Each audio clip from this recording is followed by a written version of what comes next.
E-PG पाठशालायै सर्वेभ्यः स्वागतम्। अहं राष्ट्रियसंस्कृतसंस्थानस्य राजीवगान्धी परिसरे व्याकरणविभागे आचार्यः अस्मि। मम नाम CSSN मूर्ति अस्ति। परिभाषेन्दुशेखरे वारणादाङ्गम्बलीयो भवति इति परिभाषाम् आश्रित्य अद्य पाठः प्रचलति। अत्र मुख्यांशाः इयाय इयेष इत्यत्र अनुपपत्तिप्रदर्शनम्,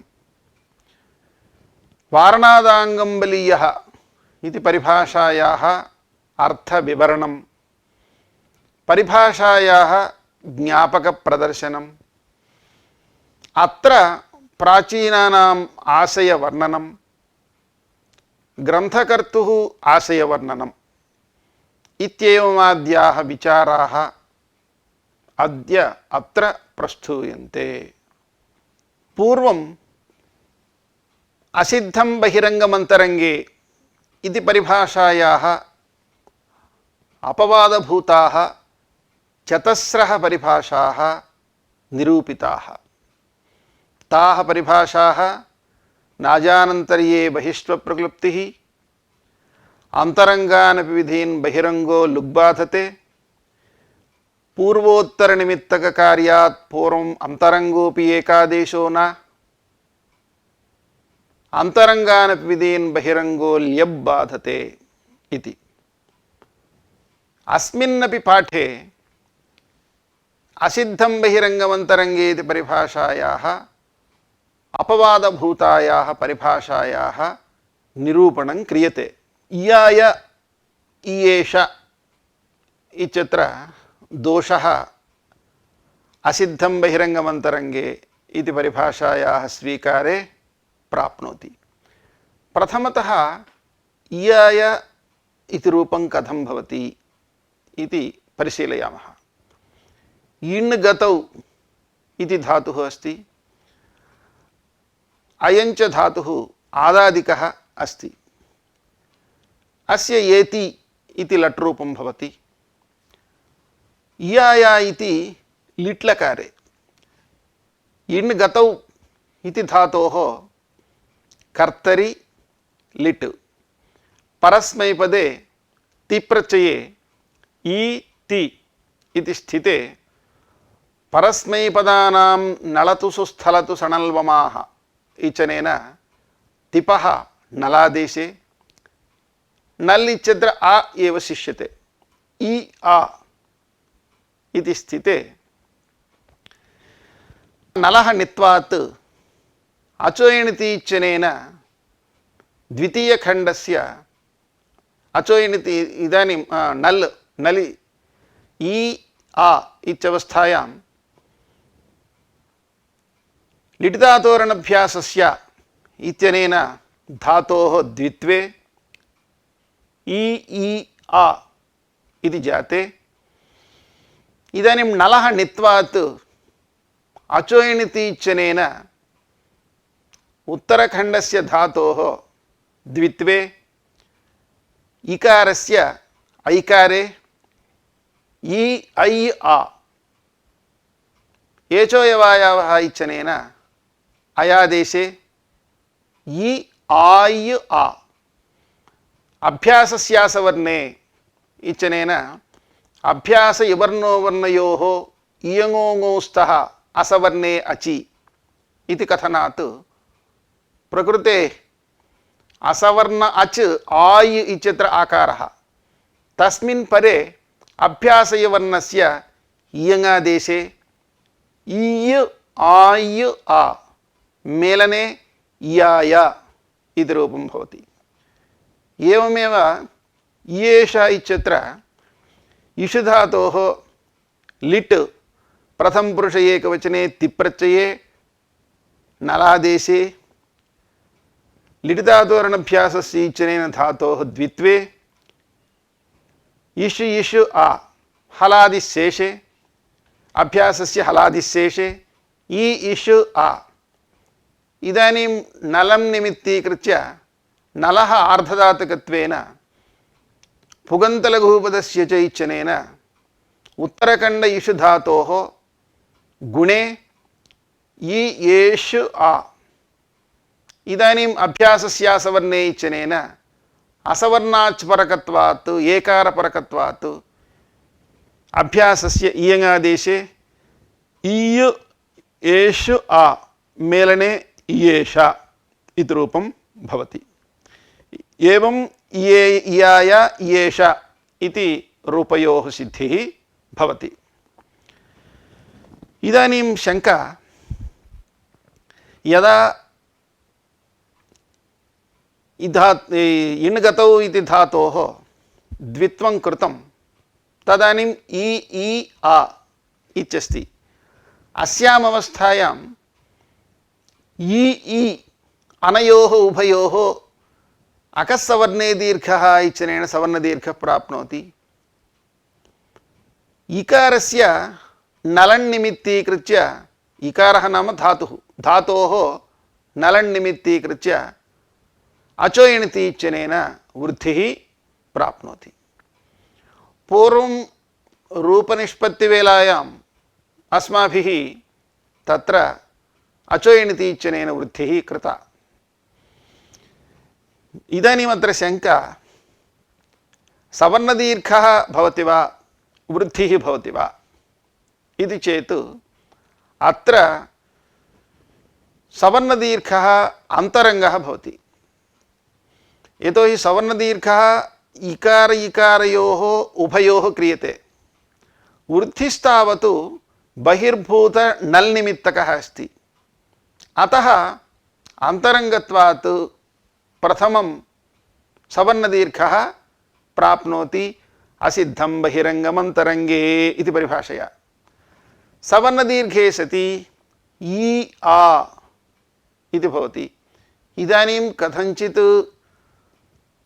अचो एणति इत्यनेन वृद्धिं कुर्मश्चेत् ऐ आ अनन्तरम् आयादेशे आय इति अनिष्टं रूपं प्राप्नोति। एवमेव येष इति रूपस्य विषयेपि इ इष् आ इत्यवस्थायाम् अस्माभिः सिद्धान्तरीत्या तत्र लघूपदगुणः कृतः, परन्तु अत्रापि सवर्णदीर्घः प्राप्नोति, लघूपदगुणः प्राप्नोति। तदानीं सवर्णदीर्घः अन्तरङ्गः भवति, लघूपदगुणः बहिर्भूत नल् निमित्तकत्वेन बहिरङ्गः भवति। अतः असिद्धं बहिरङ्गमन्तरङ्गे इति परिभाषया अन्तरङ्गशास्त्रस्य प्रवृत्तौ ईश् आ इति भवति। तदानीं कथञ्चित् अनिष्टं रूपं प्राप्नोति। इयेषा इति रूपं न सिद्ध्यति, ईशा इति रूपं प्राप्नोति। अतः असिद्धं बहिरङ्गमन्तरङ्गे इति परिभाषायाः स्वीकारे इयाय इयेषा इति रूपयोः असिद्धिः भवति, रूपसिद्धिः न भवति इति शङ्का। तदर्थम् एषा परिभाषा आरब्धा, वारणादाङ्गं बलीयो भवति इति। वारणात् आङ्गं बलीयः भवति इति। वर्णस्य इदं वार्णम्, अङ्गस्य इदम् आङ्गम्। वर्णस्य इदम् इत्यर्थे तस्येदम् इत्यनेन अण् प्रत्ययः, एवमेव अङ्गस्य इदम् इत्यर्थे तस्येदम् इत्यनेन अण् प्रत्ययः। अत्र वर्णस्य इदम् इत्यत्र इदमर्थः निमित्तम् इत्यर्थः। अङ्गस्य इदम् इत्यत्र इदमर्थः उद्देश्यम्। एवञ्च वर्णनिमित्तकात् कार्यात् अङ्गोद्देश्यकं कार्यं बलवद्भवति इति परिभाषायाः अर्थः भवति। प्रकृते इयाय इयेषा इत्यत्र इ ई आ इत्यवस्थायां सवर्णदीर्घः अन्तरङ्गत्वात् प्राप्नोति। परं सवर्णदीर्घकार्यं कीदृशं कार्यम् इति परिशीलयामश्चेत् सवर्णदीर्घं कार्यं वर्णनिमित्तकं कार्यं वृद्धिः अचोयणति इत्यनेन विधीयमाना वृद्धिः आङ्गं कार्यं भवति। अतः अनया परिभाषया सवर्णदीर्घापेक्षया आङ्गकार्यं वृद्धिः प्रवर्तते। वृद्धिः प्रवर्तते चेत् इकारस्य वृद्धिः ऐकारः भवति। इ ऐ आ इदानीम् आयादेशे इ आय् आ अभ्यासस्यासवर्णे इत्यनेन इयङादेशे इय आय् आ इयाय इति रूपं भवति। इयेषा इत्यत्र ये इष् आ इत्यवस्थायां सवर्णदीर्घकार्यम् आङ्गकार्यं भवति। वृद्धिकार्यं सवर्णदीर्घकार्यं वार्णकार्यं भवति। वृद्धिकार्यम् आङ्गकार्यं भवति। अतः अनया परिभाषया अङ्गकार्यस्य गुणस्य बलीयस्त्वबोधनात् गुणे इ एष आ इदानीम् असवर्णाच् परकत्वात् अभ्यासस्यासवर्णे इत्यनेन इयङि इयेषा इति रूपं सिद्ध्यति। एवं रीत्या अस्याः परिभाषायाः स्वीकारात् इयाय इयेषा इत्यादि रूपाणि सिद्ध्यन्ति। अस्याः परिभाषायाः ज्ञापकं किम् इति किञ्चित् परिशीलनीयम्। अस्याः परिभाषायाः ज्ञापकम् अभ्यासस्यासवर्णे इति इयङ् विधायकसूत्रस्थम् असवर्णग्रहणं ज्ञापकं भवति इति उच्यते। अभ्यासस्यासवर्णे इति सूत्रे असवर्णग्रहणं किमर्थं कृतम् इति चेत् असवर्णग्रहणं सवर्णे मा भूत्। सवर्णाचि सवर्णे अचि परे इयङ् मा भूत् इत्येतदर्थम् असवर्णग्रहणं कृतम्। यथा ईशतुः इत्यत्र ईषधातोरेव लिटि प्रथमपुरुषद्विवचने तस्प्रत्यये तस्य अतुसादेशे इष् अतुस् इति स्थिते इदानीं लिटिधातोरणभ्यासस्य इचरेण द्वित्वे इष् इष् अतुस् इति स्थिते अभ्यासकार्याणि हलादिशेषे इ इष् अतुस् इदानीं सवर्णदीर्घे ईशतुस् ईशतुः इति वस्तुतः रूपं भवति। तत्र इ इष् अतुस् इत्यवस्थायाम् अत्र अतुस् प्रत्ययः असंयोगाल् लिट् कित् इत्यनेन कित् भवति। असंयोगात् परः अपिल्लिट् कित् स्यात्, अयम् अपिल्लिट् भवति। अतः कित् भवति। कित्वात् किङिति च इति निषेधात् लघूपदगुणः न भवति। तदानीम् इ इष् अतुस् इत्यत्र अभ्यासस्यासवर्णे इति सूत्रे असवर्णग्रहणं नास्ति चेत् अत्र इदानीम् इयङादेशः प्राप्नोति। अत्र इयङादेशव्यावृत्त्यर्थं सूत्रे असवर्णग्रहणं कृतम्। इदानीम् असवर्णग्रहणमेव वस्तुतः नावश्यकं। कथमिति चेत् इ इष् अतुस् इत्यवस्थायाम् असवर्णग्रहणं नास्ति खलु। अतः इयङ् प्राप्नोति, सवर्णदीर्घ प्राप्नोति। तदानीम् अन्तरङ्गत्वात् सवर्णदीर्घः भवति। सवर्णदीर्घस्य अन्तरङ्गत्वम् अस्ति। इयङादेशस्य बहिरङ्गत्वम् एवं वक्तव्यम्। अभ्याससम्बन्धिनिमित्तकत्वात् अभ्यास इवर्णो वर्णयोः इयङोङौ भवतः इत्युच्यते। अभ्यासः नाम पूर्वोऽभ्यासः इत्यनेन अभ्यासः। पूर्वोऽभ्यासः इति द्वित्वं कथं भवति इति चेत् लिटि परे द्वित्वं भवति। तदानीमेव खलु पूर्वस्य अभ्याससंज्ञा। अतः एतत् परम्परया अवश्यं लिण्निमित्तकं बहिर्भूतलिण्निमित्तकत्वम् अस्ति। अतः इयङ् बहिरङ्गकार्यं भवति। अतः अन्तरङ्गत्वात् सवर्णदीर्घे सति तत्र इदानीम् इयङः प्राप्तिरेव नास्ति। इयङः प्राप्तेरेव अभावे तत्र इयङ् व्यावृत्त्यर्थं क्रियमाणं असवर्णग्रहणं व्यर्थम्। एतद् असवर्णग्रहणं व्यर्थीभूय इमां परिभाषां ज्ञापयति। ज्ञापितायां तु किं भवति, अत्र वारणादाङ्गं बलीयः इति बोधनात् वर्णनिमित्तक सवर्णदीर्घकार्यापेक्षया आङ्गं कार्यम् अत्र इयङादेशः, इयङादेशस्य बलवत्वात् इयङादेशः अत्र प्राप्नोति। इयङादेशे प्राप्ते इयङादेशव्यावृत्त्यर्थम् असवर्णग्रहणं स्वांसे चरितार्थम्। अत्र प्राचीनाः एवं वदन्ति, इ इषु अतुस् इत्यवस्थायाम् अन्तरङ्गत्वात् सवर्णदीर्घः प्राप्नोति, इयङः प्राप्तिरेव नास्ति, अतः असवर्णग्रहणं व्यर्थम् इति।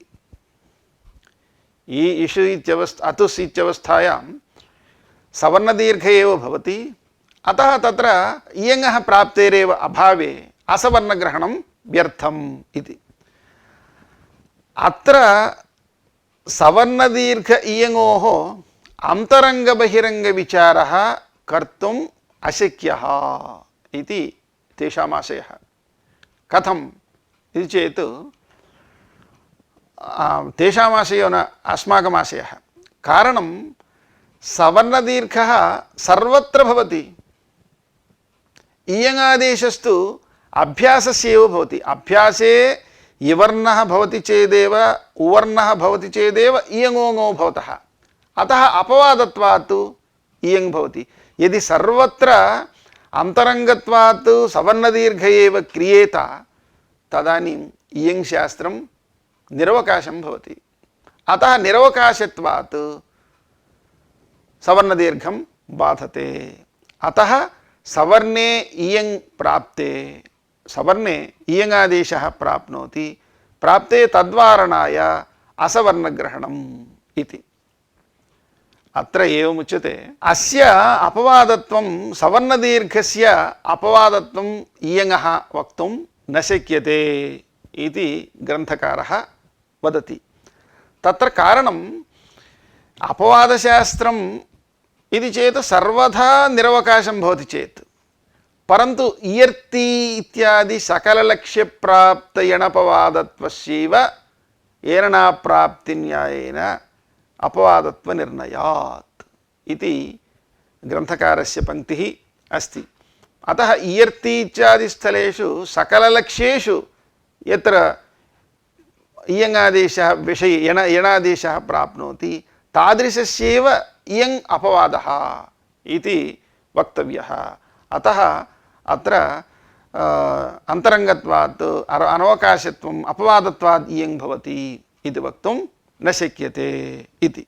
ग्रन्थकारः नागेशः एवं वदति, परे तु एतत् परिभाषाभावे अभ्यासस्येति सूत्रमेव व्यर्थम्। अस्याः परिभाषायाः अभावे अभ्यासस्य इति सूत्रमेव व्यर्थम् इति अभिप्रैति। तेषाम् आशयः एवं वर्तते, इदानीम् इण् धातोः यदा नल् प्रत्ययः कृतः, लिटि नल् प्रत्ययः कृतः, तदानीम् इ आ इत्यस्ति। इदानीम् अचो इणति इत्यनेन वृद्धिः भवति। वृद्धौ सति ऐ आ इति भवति। इदानीं द्विर्वचने ची इत्यनेन द्वित्वनिमित्ते अचिपरे अजादेशः स्थानिवद्रूपं लभते इति अर्थः स्वीक्रियते। यद्यपि द्विर्वचने ची इति सूत्रस्य अर्थः कौमुदी ग्रन्थे एवं नास्ति, परन्तु भाष्ये तत्र अनेन स्थानिवद्भावः उच्यते। तत्र स्थानिवद्रूपं लभते, स्थानिवत् कार्यं लभते इत्येवं रीत्या बहवः विचाराः तत्र कृताः। तत्र अन्ततः द्वित्वनिमित्ते अचिपरे अजादेशः स्थानिवद्रूपं लभते इति रूपादिदेशपक्षः सिद्धान्तितः। अतः इदानीं यदा वृद्धिः कृता द्वित्वनिमित्ते अचिपरे लिटिपरे अजादेशः यः या वृद्धिः अत्र कृता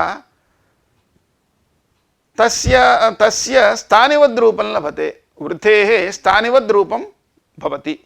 अतः इदानीं पुनः ई रूपं प्राप्नोति, ई आ। इदानीं द्वित्वे ई आ, इदानीं पुनः वृद्धिः प्राप्नोति, इदानीं पुनः अचयणति इत्यनेन वृद्धिः प्राप्नोति। तां वृद्धिं बाधित्वा सवर्णदीर्घे ई आ, वृद्धिं बाधित्वा सवर्णदीर्घे सति ई आ इत्यस्ति। इदानीम् अभ्यास एव नास्ति खलु, अभ्यासस्यैव अभावेन इयङः अत्र प्राप्तेरेव अभावेन अभ्यासस्य सवर्णे इति सूत्रं व्यर्थम्। एतत् सूत्रं व्यर्थीभूय इमां परिभाषां ज्ञापयति इति। ज्ञापितायां तु किं भवति, वारणादाङ्गं बलीयः इति कथनात् वर्णनिमित्तक सवर्णदीर्घापेक्षया आङ्गकार्यस्य अभ्यासस्य सवर्णे इत्यस्य बलवत्वबोधनात् अत्र सवर्णदीर्घः न भवति। सवर्णदीर्घ अभावे ई इत्यवस्थायाम् आङ्गकार्यं वृद्धिः भवति।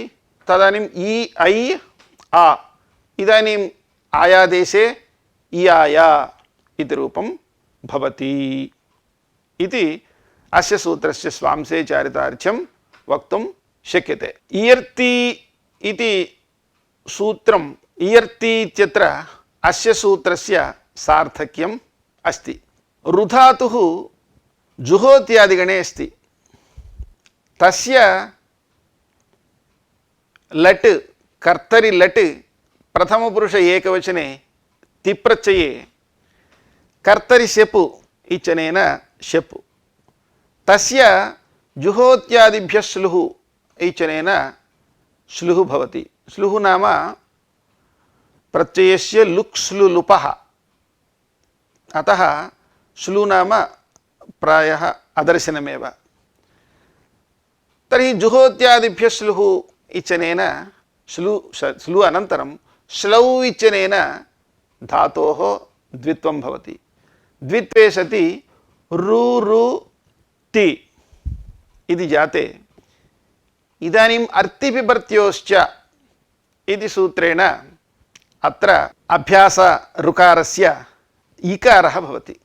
इकारे सति ईर् ति, इदानीम् अभ्यासे इकारः अस्ति, तस्य ऋकारः असवर्ण अच् परत्वेन अस्ति, अतः अभ्यासस्य सवर्णे इति सूत्रेण इयङादेशे ईय् ऋ ति। इदानीं तिप्रत्ययस्य सार्वधातुकत्वेन तं निमित्तीकृत्य ऋ इत्यस्य सार्वधातुकार्थातुकयोः इत्यनेन गुणे ईय् अर् ति मेलने इयर्ति इति रूपं भवति। अतः इयर्ति इत्यत्र इयङ् साधनार्थम् अभ्यासस्य सवर्णे इति सूत्रम् आवश्यकमेव। तर्हि एवं रीत्या सूत्रस्य सार्थक्य संभवे सूत्रस्य वैयर्थ्यम् उक्त्वा वारणादाङ्गं बलीयः इति परिभाषायाः ज्ञापकं भवति इति कथनं कथं युज्यते इति पूर्वपक्षिणाम् आशयः। तत्र ग्रन्थकारः एवं वदति, यदि केवलं इयर्तीति एकमेव लक्ष्यम् अस्य सूत्रस्य उदाहरणं भवति चेत् तर्हि उहु इत्येव वक्तुं शक्यते। उहु ऋशब्दस्य षष्ठी। उहु इत्यनेन ऋधातोः ग्रहणं कर्तव्यम् इति कथम् इति चेत् इणोयण् इति साहचर्याद्वा अथवा व्याख्यानाद्वा अत्र रुधातोरेव ग्रहणम् इति निश्चेतुं शक्यते। अतः तदानीम् अभ्यासस्यासवर्णे इति व्यापकं सूत्रं नावश्यकम्, उः इत्येव सूत्रं पर्याप्तं भवति। नैकमुदाहरणं योगारम्भं प्रयोजयति इत्यपि तत्र तत्र शास्त्रे आगच्छति। व्यापकसूत्रस्य सार्थक्यप्रदर्शनं तथा न युक्तम् इति ग्रन्थकर्तुः आशयः। अथवा अभ्यासस्य अर्थौ अभ्यासस्य अर्थेः इति वा गुरुत्वात् नोक्तम्। अतः सूत्रं व्यर्थीभूय इमां परिभाषां ज्ञापयति इत्येव ग्रन्थकारस्य आशयः। अस्तु, इयर्तीत्येव एकमेव लक्ष्यमिति न, लक्ष्यान्तराण्यपि अस्माभिः प्रदर्श्यते। कथम् इति चेत् उच्यते, इदानीं ये शब्दः अस्ति तस्य ए इव आचरति इत्यर्थे आचारार्थे क्विप्रत्ययः क्रियते। क्विप्रत्यये सति आचारार्थे क्विपि सति ये इति इदानीं धातुः भवति। तस्य लिट् कर्तरि लिट् प्रथमपुरुष एकवचने तिप्रत्यये नलादेशे ये आ, इदानीं द्वित्वे ए आ, अभ्यास ह्रस्वे इ ए आ। इदानीम् अत्र अभ्यासे इकारः अस्ति, तस्य असवर्णाच् परत्वेन अस्ति। अतः सूत्रमत्र अभ्यासस्यासवर्णे इति सूत्रमत्र चरितार्थम्। एवमेव ऐ शब्दः, तस्मादपि आचारार्थे क्विप्, तत्रापि इदानीम् इ ऐ आ इति स्थिते असवर्णाच् परकत्वात् सूत्रसार्थक्यमस्ति। एवम् ओ शब्दः अस्ति, ओ शब्दस्यापि आचारार्थे क्विपि लिटि ओङर्थं सूत्रम् आवश्यकम्, उ ओ आ इत्यवस्थायाम्। एवमेव औ शब्दस्यापि आचारार्थे क्विपि लिटि उ औ आ इत्यवस्थायाम् असवर्णाच् परकत्वेन सूत्रं चरितार्थम्। एतादृशेषु स्थलेषु बहुषु स्थलेषु अभ्यासस्यासवर्णे इति सूत्रस्य चारितार्थ्यं वक्तुं शक्यते। तर्हि सूत्रस्य वैयर्थ्यम् उक्त्वा ज्ञापकत्वं कथं वक्तुं शक्यते। एवमेव ओणु धातुः अस्ति, ओण्डृ अपनयने तस्य नुलि ओण्णु नुल् अकादेशे ओणक इति भवति। ओणकमिव आचरति इत्यर्थे इच्छार्थे सुपात्मनः क्यच् इत्यनेन क्यच् प्रत्यये क्यजन्तात् सन् प्रत्यये उओणकीषति उ ओणकीषति इत्यत्र अभ्यासकार्याणि कृतानि, तदानीम् उ ओणकीषति इत्यत्र अभ्यासे उकारः अस्ति, तस्य असवर्णाच् परत्वेन अस्ति। अतः अत्र इयङ् साधनार्थम् इदं सूत्रं चरितार्थम्। एवं रीत्या बहुषु स्थलेषु सूत्रस्य चारितार्थ्यसम्भवे सूत्रस्य वैयर्थ्यम् उक्त्वा ज्ञापकत्वकथनं कथं सङ्गच्छते इति आक्षेपः। तस्य समाधानमुच्यते, दाश्वान् शाश्वान् मेढ्वांश्च इति सूत्रे भाष्ये भाष्यकारेण एवमुक्तम्, आचार्य प्रवृत्तिर्ज्ञापयति वारणादाङ्गं वलीयो भवति इति। यदयम् अभ्यासस्यासवर्णे इत्यसवर्णग्रहणं करोति इति भाष्यकारेण अभ्यासस्यासवर्णे इति सूत्रस्थ असवर्णग्रहणस्य वैयर्थ्यम् उक्त्वा परिभाषायाः ज्ञापकत्वं प्रतिपादितम्। यदि एतादृशाः प्रयोगाः सन्ति चेत् तर्हि असवर्णग्रहणस्य वैयर्थ्यम् उक्त्वा कथं परिभाषायाः ज्ञापकत्वं वदति। अतः अनेन भाष्येण ज्ञायते एतादृशानां प्रयोगाणाम् अनभिधानमेव इति ग्रन्थकर्तुः आशयः। यतोहि भाष्यस्य तावत् प्रामाण्यमस्ति, भाष्यकारेण उक्तं चेत् तद् अवश्यं वैयाकरणैः पालनीयमेव इति वैयाकरणानां व्यवहारः अस्ति। अतः तादृशानां प्रयोगाणाम् अनभिधानमेव। अतः एतत् सूत्रं व्यर्थीभूय असवर्णग्रहणं व्यर्थीभूय परिभाषां ज्ञापयति इति। अत्र कश्चन विचारः कर्तव्यः। इदानीं भाष्यकारेण असवर्णग्रहणस्य ज्ञापकत्वम् उक्तम्। अत्रापि परिभाषायाः निरूपणावसरे प्रथमतः अभ्यासस्यासवर्णे इति सूत्रस्थम् असवर्णग्रहणम् अस्याः परिभाषायाः ज्ञापकम् इत्युक्तम्।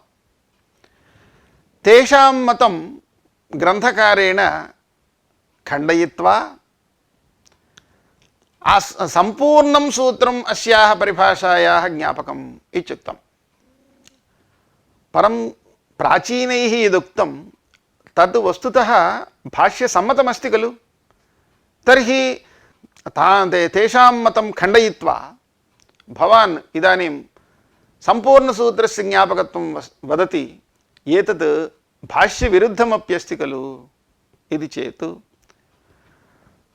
अत्र ग्रन्थकारः एवं वदति, वस्तुतः इदानीं दाश्वान् शाश्वान् मीढ्वांश्च इति सूत्रभाष्यं परिशीलयामश्चेत् अत्र अभ्यासस्यासवर्णे इति सूत्रस्थ असवर्णग्रहणं व्यर्थीभूय इमां परिभाषां ज्ञापयति इति तावन्मात्रस्यैव ज्ञापकत्वं लभ्यते। इदञ्च भाष्यम् उपक्रमभाष्यमस्ति। तदनन्तरम् अन्ते उपसंहारभाष्यमस्ति। न ह्यन्तरेण गुणवृद्धि असवर्णपराभ्यासो भवति।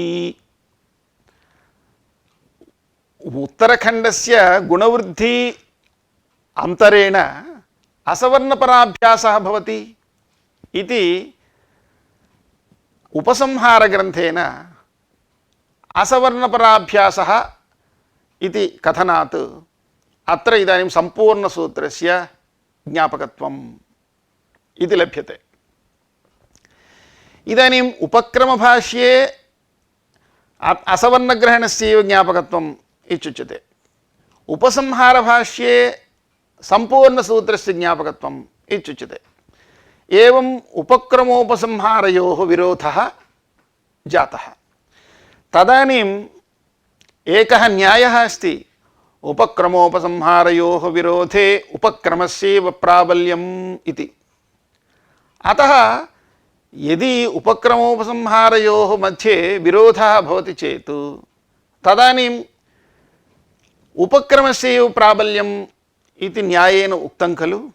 अतः उपक्रमभाष्यानुरोधेन असवर्णग्रहणस्यैव ज्ञापकत्वं वक्तव्यं खलु।